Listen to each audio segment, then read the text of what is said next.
Thank you all so much for joining us today. We've had a lot of great speakers from across the Pepper Network, but we're particularly pleased to have one of our own scholars, Dr. Minjee Kim, here with us today. So Dr. Kim is an associate professor in the Ken and Ruth Davee Department of Neurology at Northwestern. She earned her medical doctorate degree from NYU School of Medicine and completed her residency in neurology and a fellowship in neurocritical care at Harvard Medical School, Mass General, Brigham Women's Hospital. Dr. Kim joined Northwestern University after completing her fellowship and is currently an attending neurointensivist at Northwestern Memorial Hospital. Dr. Kim holds core faculty positions at Northwestern Center for Circadian and Sleep Medicine and the Center for Applied Health Research on Aging. Her research focuses on the role of sleep and circadian rhythms on cognitive and everyday function. She's dedicated to developing health system interventions for the early detection and management of sleep disturbances, aiming to mitigate cognitive decline and loss of function in later life. So, Dr. Kim, we are so happy to have you, and I will let you take it away. Thank you for the introduction, Sarah. I am very honored and excited to present today and share some of my work with all of you. I hope this is interactive, so please feel free to stop me at any point and ask questions or share your thoughts. As Sarah mentioned, I am a neurologist in the Division of Neurocritical Care, so clinically, I spend most of my time in the ICU, but my research focus has been on sleep and its role in cognitive aging. So why do we care about sleep? Well, we certainly spend a lot of time sleeping, 28 years on average. We are also learning more about the many physiological processes that require adequate sleep to maintain homeostasis, including the clearance of metabolites from the brain. I started my scientific journey in the neurobiology lab investigating wake-promoting and sleep-promoting pathways in the brain. So sleep is clearly a physiological process involving complex biology. However, this is probably not the first image that comes to most people's mind when we talk about sleep. And sleep is intertwined with many things in life. In 2014, Dan Busey proposed that we should think about sleep and wake as multidimensional construct. Good sleep health requires the sleep to be satisfactory and refreshing and functions to maintain adequate alertness the next day. Sleep should happen at the appropriate timing, ideally after sunset and before sunrise, depending on the season. And it should be efficient, meaning that we should spend most of our time in bed sleeping without frequent awakening. And it should be of adequate duration. This model proposes that multidimensional sleep can affect the distal outcomes of health and function. Intermediate steps may include epigenetic, molecular, and cellular processes that in turn affect system-level processes. These processes ranging from inflammation to altered function of neural circuits are more proximally related to these health outcomes. This model also recognizes a reciprocal relationship between all these elements. So just as sleep can affect health and function, so too function and health factors influence one's sleep and wake. So in other words, sleep health is defined as a multidimensional pattern of sleep and wakefulness that is adapted to individual, social, and environmental demands, ideally promoting physical and mental well-being. This is our conceptual model of sleep health. Individual factors, psychosocial and biological stressors such as pregnancy and menopause, and lifestyle behaviors can all affect one's sleep health. Lifestyle and health behaviors include caffeine, alcohol, smoking, physical activities, maybe grand deadline, and health status and associated treatment can also affect one's sleep health. Poor sleep health is associated with poor cognitive performance and cognitive decline, and also influences how people utilize healthcare. Both poor sleep and poor cognition can accelerate the accumulation of chronic conditions, increasing one's treatment burden. When this treatment burden overwhelms one's capacity to manage their healthcare needs, it will certainly affect health outcomes. So then BUC emphasizes that sleep health is not defined by the lack of sleep disorders. However, sleep disorders are some of the common causes of poor sleep health, and many have effective treatment. Common sleep disorders in older adults include insomnia, where people have trouble falling asleep or maintaining sleep, sleep apnea, which I'll discuss more later, hypersomnia, where people sleep too much, parasomnia, where people may have abnormal movement during sleep, and circadian rhythm sleep disorders, where people's sleep timing is not in sync with their internal clocks. One thing that's common about all these sleep disorders is that they are vastly underdiagnosed. OSA, or obstructive sleep apnea, is characterized by episodes of complete or partial airway collapse with an associated decrease in oxygen saturation during sleep. As one can imagine, OSA, with its recurrent reduction in oxygen saturation and microarousals, is associated with the adverse cardiovascular and neurocognitive consequences through various proposed mechanisms. And emerging evidence suggests the link between OSA and Alzheimer's pathology. OSA is common in the general population, and especially in older adults. There are effective treatments, including, but not limited to, continuous positive airway pressure or CPAP therapy. But studies have shown that the vast majority of people remain undiagnosed. OSA is associated with all-cause and cardiovascular mortality, and especially in patients who have both insomnia and moderate to severe OSA. Here they're calling the comorbid insomnia and OSA as COMISA, which is associated with increased all-cause mortality in their follow-up. American Academy of Sleep Medicine calls this undiagnosed sleep apnea a hidden health crisis with estimated economic cost of nearly $115 billion. And this is due to accident, lost productivity because people are sleepy, and comorbid conditions. Well, you may say that, wow, I don't have any of these sleep disorders, but I still don't sleep well. Well, there are various forms or phenotypes of sleep disturbances that are not defined as disorders. You may not sleep enough. You may wake up a lot. Your schedule is irregular. Or you may just feel not good about your sleep. And among these types of sleep disturbances, sleep duration has been getting the most attention. And it's because we really don't sleep enough. Over 1/3 of US adults report sleeping less than the recommended 7 hours on average. And short sleep has been associated with all-cause mortality, chronic conditions,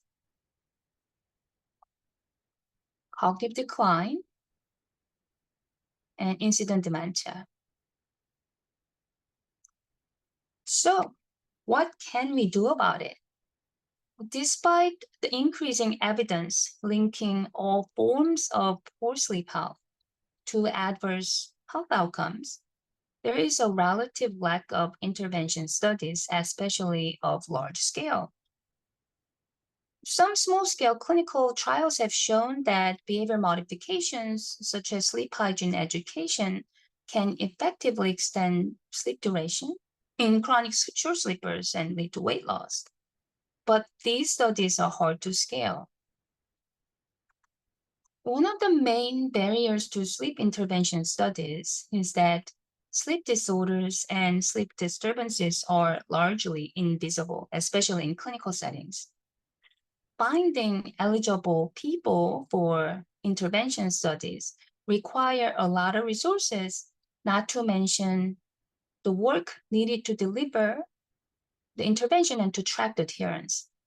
Sleep is also affected by and affects other behaviors and health factors, so it likely requires a large sample and long follow-up duration to prove that any single intervention can lead to clinically meaningful changes. Well, I'm not here to be all pessimistic. There are some newer tools. We have a widespread uptake of electronic health records and their expanding functionalities. Artificial intelligence has the potential to change the way we practice medicine and deliver care to patients. Relevant to the difficulties of case finding, AI-based prediction may help identify individuals at risk of sleep disorders and sleep disturbances, for example. And we will likely see the integration of wearable data, which often track and estimate sleep, into clinical settings through EHR. So this brings us to my pilot study funded by Northwestern Pepper Center entitled Technology-Enabled Screening Targeting OSA in Primary Care Older Patients, or TEST OSA. The rationale was pretty straightforward. OSA is common in older adults and is associated with poor outcomes. It is treatable, but mostly undiagnosed.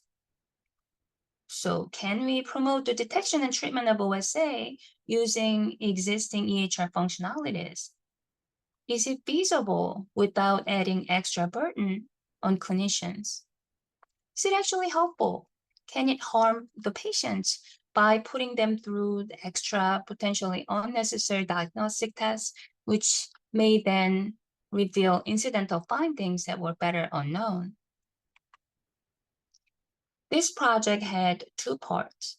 The first goal of the project was to develop an EHR pathway where older adults are routinely screened for OSA risk, and those flagged to have high risk are then referred to diagnostic tests by their primary care clinicians, which ultimately leads to the initiation of appropriate treatment. To achieve this, we first needed to understand existing clinical workflow, going from suspecting to diagnosing to treating OSA, and to identify common barriers in each step. So using input from key stakeholders, including primary care clinicians, practice managers, sleep labs, sleep clinicians, and the EHR team, we then came up with what we called a TEST OSA pathway that started with screening and included elements that were meant to improve and streamline the existing clinical workflow. The second part was to pilot test this pathway. And we wanted to determine its acceptability, feasibility, and fidelity, and explore barriers.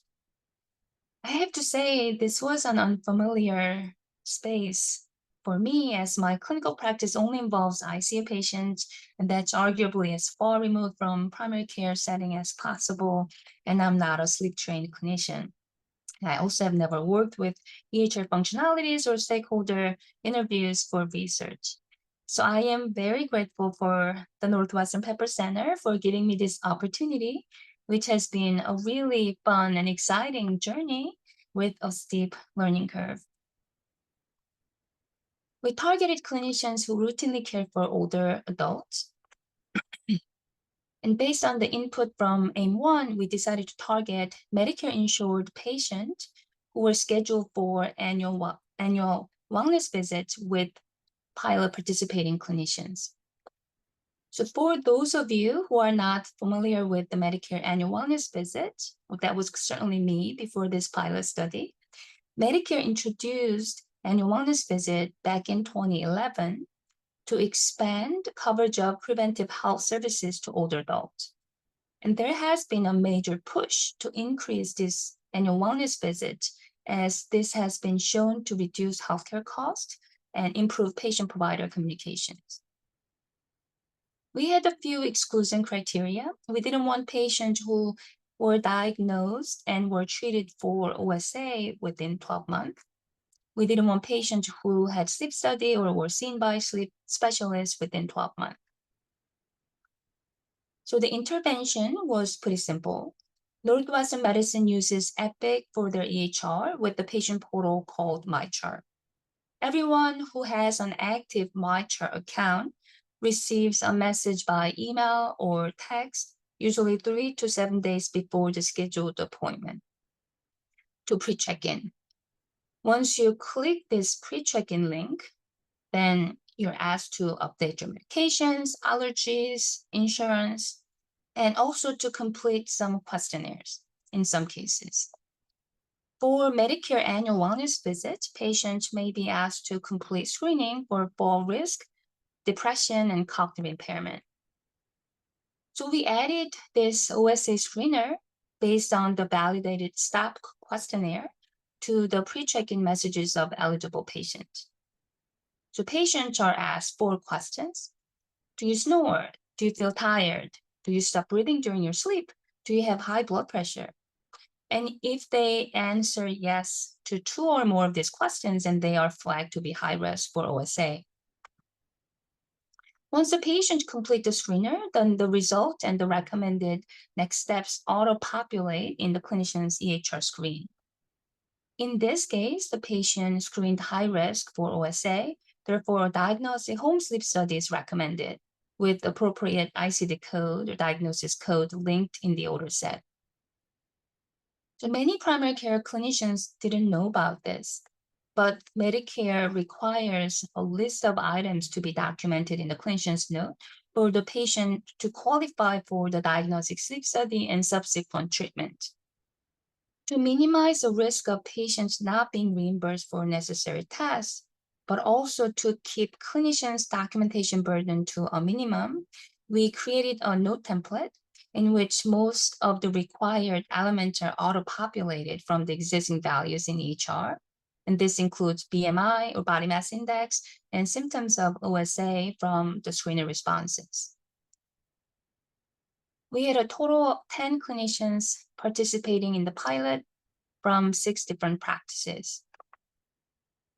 And we ran this pilot from September 2023 to June 2024. A total of 1,139 patients received a MyChart screener before their annual wellness visit. And more than halfway through the pilot period, we learned that this pathway was activated for only 5 out of 10 clinicians. That was by a simple mistake. That was an important lesson to be vigilant about all possible problems that might arise. Less than half of the patients initiated the screener. There's no difference between geriatric and primary care patients. So what do we think about this number?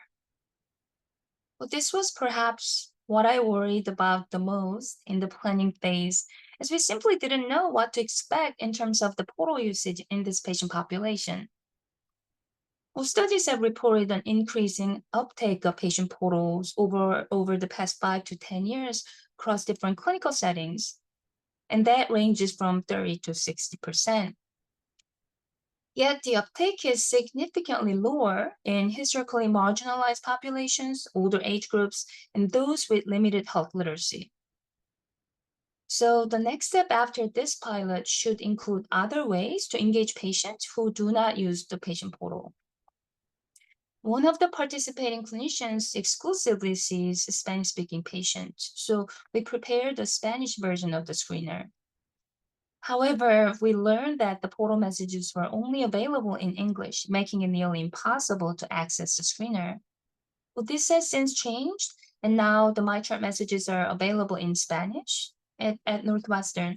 So we'll hopefully have a better understanding in the future of how much this language barrier contributed to disparate use of portals and what other barriers may exist. Patients who opened the screener were half female and mostly non-Hispanic white, with a median age of 73. We are still in the process of getting the demographic data on the denominator to compare.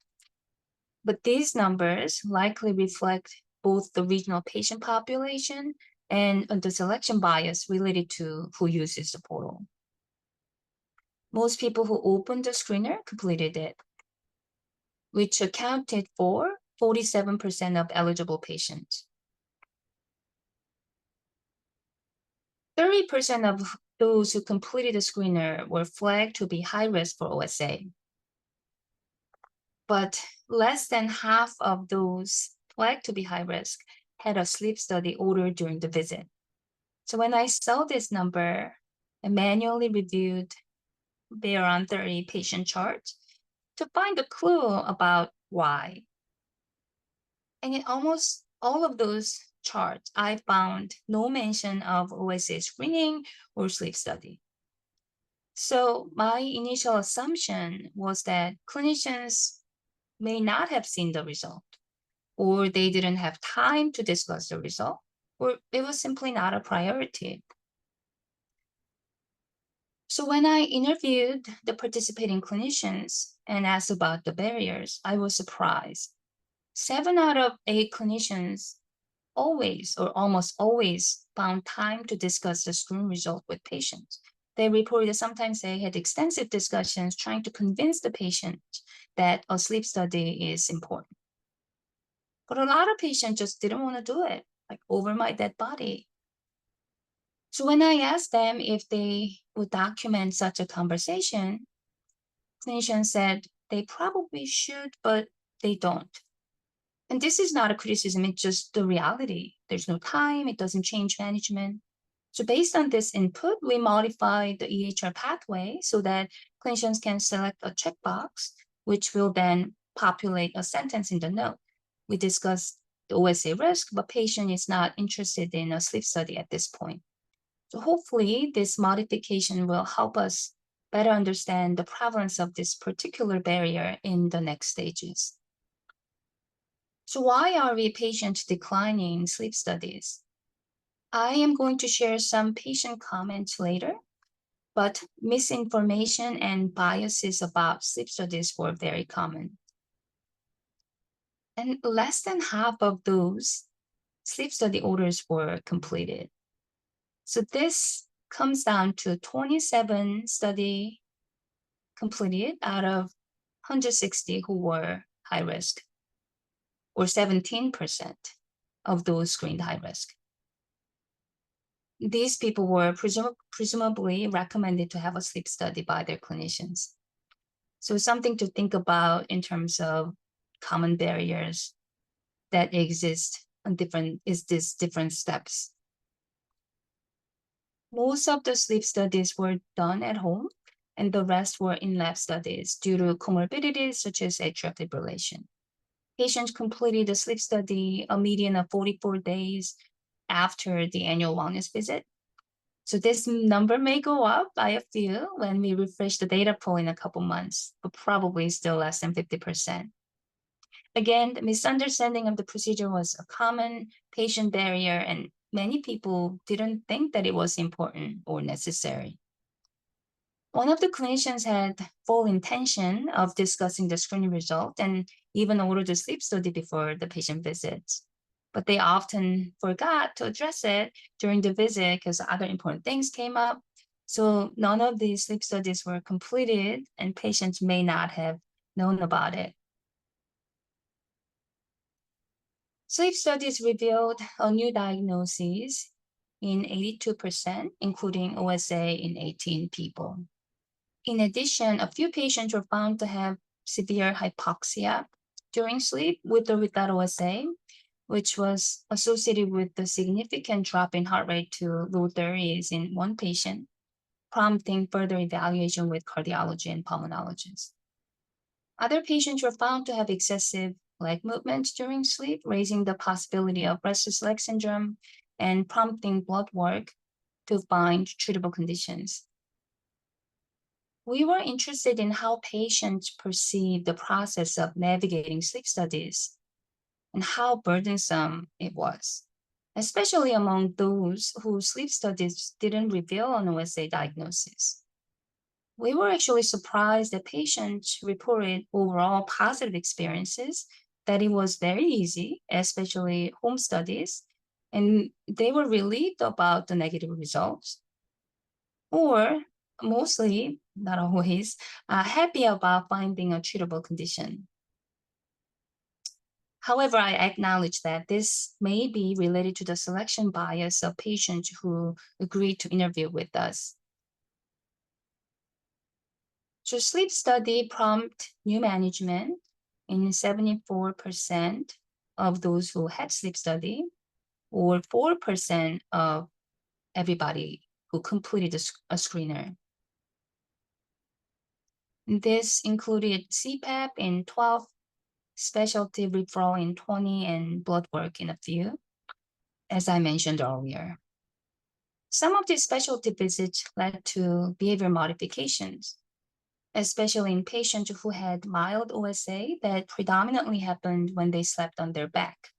CPAP is not indicated for this. Instead, positional therapies were recommended so they can sleep with the pillows stuffed on their side. That would reduce oxygenation drop during sleep. And some people were found to have low iron or low magnesium, which may be related to this excessive leg movement, so they were recommended to take some supplement. So thinking about these numbers, we may say that we need to screen 27 patients to prompt one new clinical management. We need to screen 30 people to diagnose one new OSA. We need to screen 45 people to find a patient who would benefit from CPAP. So what does this mean? Number needed to screen has been mostly utilized in cancer screening, and this number estimates how many people need to be screened to prevent one death or adverse events from a disease. Because we don't really know the exact prevalence of OSA, we can't really calculate the true number needed to screen. But to put things in perspective, studies have estimated that 351 women between ages of 50 and 59 need a mammogram to prevent one breast cancer death. And 420 people need to be screened for cholesterol to prevent one cardiovascular death. And we need to screen 25,000 people with the whole body skin check to prevent one melanoma death. But of course, OSA, cancer, completely different gravity. But also the burden of 4-item screener is likely different from some of these screening procedures like mammogram. So perhaps these numbers are not very helpful. How about comparison? Well, we didn't have a control arm, but we then went back to the EHR for previous years. So these are the number of Medicare annual wellness visits of the participating clinicians during the pilot period and the same period the year before. So in total, the number of annual wellness visits have increased, and this is a sleep study ordered. So it went from 3% to 8%. So I'm gonna take the credit for this increase. Well, but we have some numbers that we know about. So we know that 531 people had completed a screener, and as a result of this pilot, we had and 13% of these people had sleep study ordered. So crunching more numbers, that comes down to 6% of sleep studies ordered among the people who weren't screened. So perhaps this pilot intervention did increase the number of sleep studies ordered by clinicians. And we're still in the process of getting this number of sleep study completed in the prior year, and these are the numbers in screen completed and non-screened patients. And I wanted to share some comments from patients which illustrate common barriers. Unless it hurts or bothers you, it's not important. My sleep is great. I have other worries. And one may argue that both aneurysm and high blood pressure are relevant to OSA, but this person didn't have room to think about this other stuff. This was very common. People didn't want to do the sleep study because they assumed that they had to sleep in the hospital or at a hotel. And that was certainly the case many years ago. But now most people can get home sleep study And this was brought up to the clinicians in some cases, but not always. So people would just have this assumption and didn't bring it up. And they had a sleep study ordered or not ordered, but they had no intention of getting it done because they didn't want to sleep in the hospital. One patient wanted to do the sleep study, but didn't want to drive 2 hours to downtown Chicago to pick up the device. What this patient didn't know is that the device can be shipped to their home, but this option is not widely advertised to either clinicians or patients. Even better, my mentor, Dr. Z, had set up this clinical pathway a long time ago in the preoperative clinic where every patient is routinely screened for OSA. And if they're flagged to be high risk, then there are home sleep studies ready to go. So they can pick up the device right there where that at home that night, and the results will be available within 24 hours. So we can imagine a situation where we have a pre-programmed sleep studies ready to go in primary care offices. So people who are screened, patients who are screened high risk can pick it up right there without having to go to a sleep clinic. This was also common. People knew someone who were using CPAP and that just seemed really bad, really horrible. So I didn't want to go ahead with sleep study in case I needed to do that, even though CPAP is not the only possible treatment out there for OSA.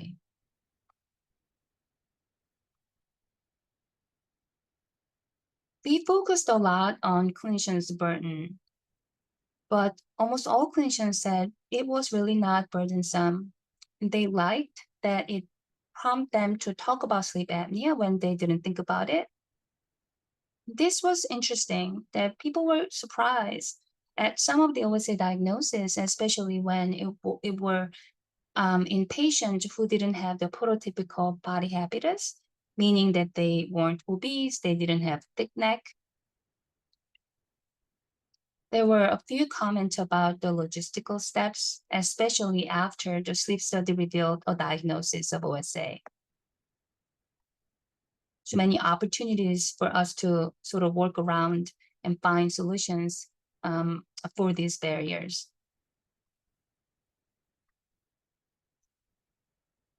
We were happy to find that all interviewed clinicians requested to continue the pathway beyond the pilot phase, and the health system leadership is interested in expanding the pathway in the system.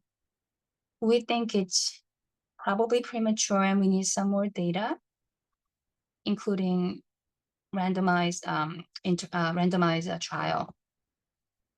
We have several limitations. It was at a single healthcare system where patients weren't diverse, and the portal messages were only in English with a low response rate. We also don't have data on the CPAP initiation and adherence yet. Hopefully we'll get this in the coming months. We didn't have the control group. And the clinicians who participate in the pilot are probably the ones who are eager to find OSA cases and send the patients for treatment, which may not be the case in all clinical settings. So in summary, EHR-embedded OSA screening is feasible. This brief 4-item screener can lead to the detection of OSA and other treatable conditions. The perceived burden was minimal, and regular communication is important. We found a few barriers. As I mentioned, we didn't have access to patients not utilizing the patient portal, so we need to think about alternative strategies in the next step. Limited or misinformation was very common around OSA about its clinical significance, diagnostic steps, as well as treatment options. So this opened up opportunities for education. And for example, the after visit summary may include a little FAQ section instead of just listing the phone numbers to call to schedule a sleep study. There are a few logistic barriers. So we can think about potential solutions, as I mentioned, shipping the device or having it more readily available in office settings. So the next steps will include designing a randomized clinical trial where we would include federally qualified health centers to increase patient diversity, additional interventions focused on patient education and engagement, and also alternative strategies in addition to the portal-based screening.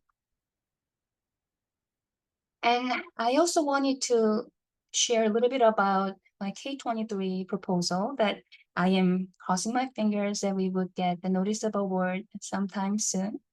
So this is beyond OSA and before the older adult. It's called the Sleep Cock Study, Sleep Health and Cognitive Function Among Middle-Aged Adults. So aim 1 is to determine the prevalence of different sleep disturbance phenotypes and investigate their association with cognitive function and health outcomes. For this, we're going to leverage an ongoing NIA cohort study called MidCog, where we're recruiting 1,200 primary care patients in midlife.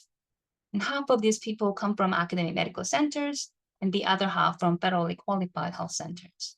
We assess sleep, cognitive function, and health outcomes.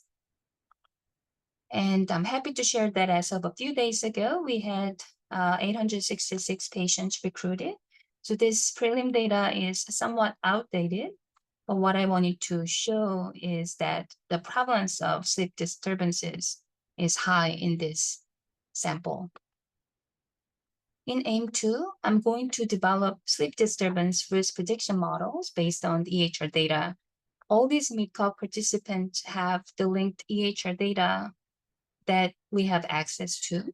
So we're going to use a machine learning approach to come up with a model, prediction model, identifying patients who are at risk of sleep disturbance or sleep disorders. We're going to compare this to the performance of sleep questionnaires and also EHR plus sleep questionnaire, whether any of this model performs the best. Finally, in aim 3, we're going to develop and pilot test an EHR pathway for routine detection of sleep disturbance to assess its preliminary fidelity and efficacy. So this is very similar to the Test OSA project, but here we're going to use the sleep disturbance risk prediction model, if it works, and then questionnaires to find people who are at risk of different sleep disorders and sleep disturbances. The results and the next recommended steps will then auto-populate for the clinicians in their EHR, and then we're going to follow them up. I'm happy to take any questions. And I have so many people to thank. My mentors, consultants, collaborators, entire CARA team. So we're not going to have anyone unmute, but if you have a question, just please put it in the chat.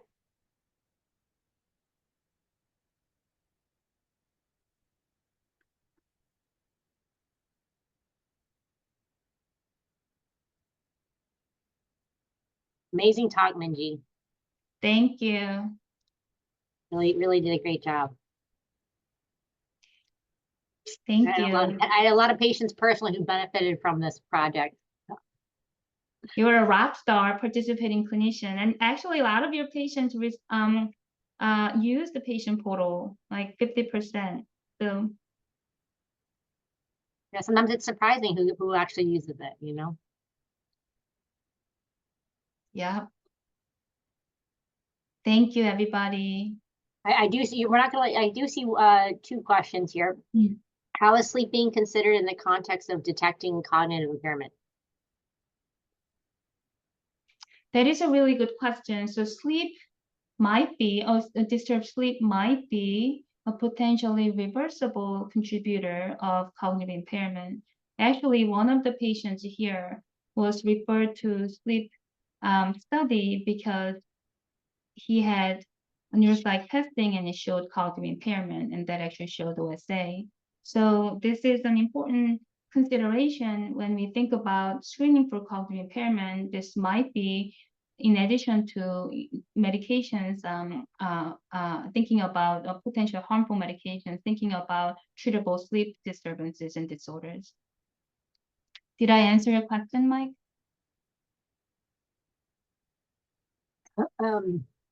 He says thank you. No one's allowed to unmute except for me. Oh, got it. So, question from Kenzie: what is the percentage of people on my chart who perhaps don't really use it? That is a really good question, Kenzie. I am trying to get that information from the EPIC team. How many people actually have activated my chart, but actually use portal? So, looking at the literature, the utilization rate ranges from 30 to 60%. And people define my portal utilization differently. Some people call it by activation, and other people define it by the number of interaction with a provider, or whether they actually looked at a report. So it is a good question, the percentage of people on my chart who really don't use it. So that is true that the activated my chart rate might be higher than 50%, but only less than 50% actually use it, at least to pre-check-in.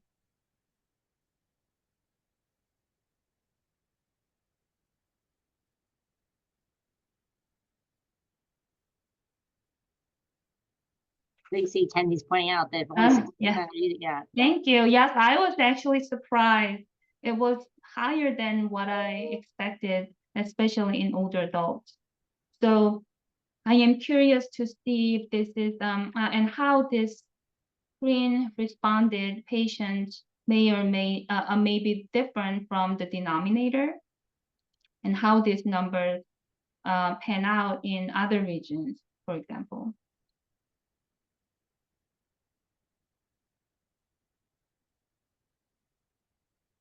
Any last questions for Minjee? I would love to hear from any primary care clinicians.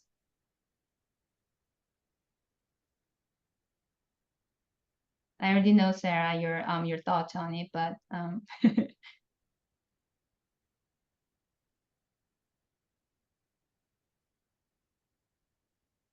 Dr. Linder agrees that we're probably missing a lot of sleep apnea in primary care.